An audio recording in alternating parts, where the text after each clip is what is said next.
Hello traders, this is Fawad Razakzada, market analyst for City Index. Today is the 6th of November. So Trump has won quite comfortably in the end, with his Republican Party also taking control of the Senate. The markets have responded in the way you would expect. Equity markets in the US have rallied quite sharply. As you can see, the S&P 500 here has hit a new record high before coming off its earlier highs a little bit, with the dollar also rallying here. The euro dollar has fallen briefly to below the 107 handle after breaking below this trend line that I had highlighted in my previous videos.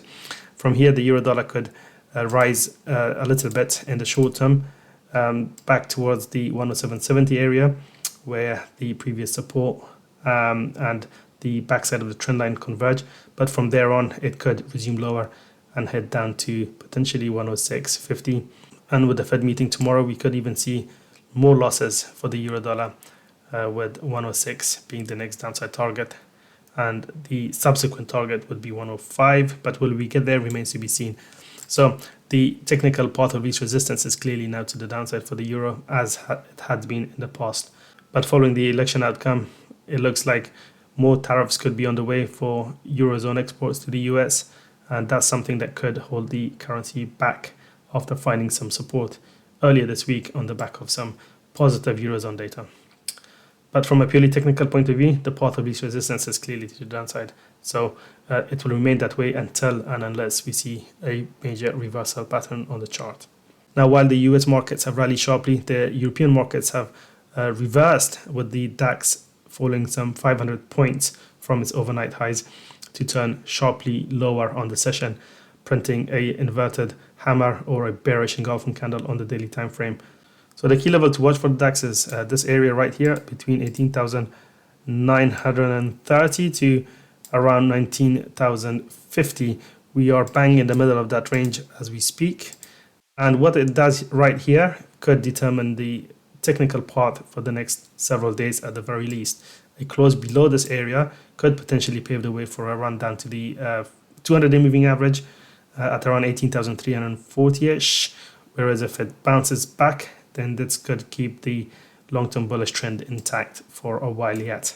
With the dollar rising sharply, we've seen commodity prices fall, especially metal prices. Here you can see gold is sharply lower on the session, down 2.8%. Silver has fallen 5%, and copper too has fallen quite big on the back of fears about tariffs, rising bond yields, and a strong US dollar. The precious metal has broken this short-term bullish trend line that had been in place since August. The bigger trend line that has been in place since the start of this year comes in at around 2,600 support area. Will we get that into that level remains to be seen. But for today, the key level to watch is this level right here at around 2,625-ish. In terms of resistance levels to watch, the first level that comes to mind is this level here, which could be an intraday level to keep an eye on. Above that, you have this resistance at 2,708, and then thereafter is the base of today's breakdown at 2,724. So those are the key technical levels to watch on the upside. If I zoom in on the hourly time frame, you can see price action a little bit more clearly.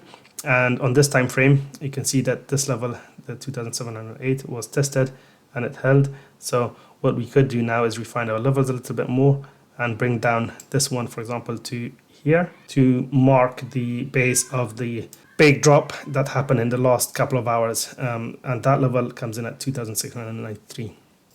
For more market insights and analysis, make sure to check out the news and analysis section at cityindex.com. I'll see you in the next video. Take care.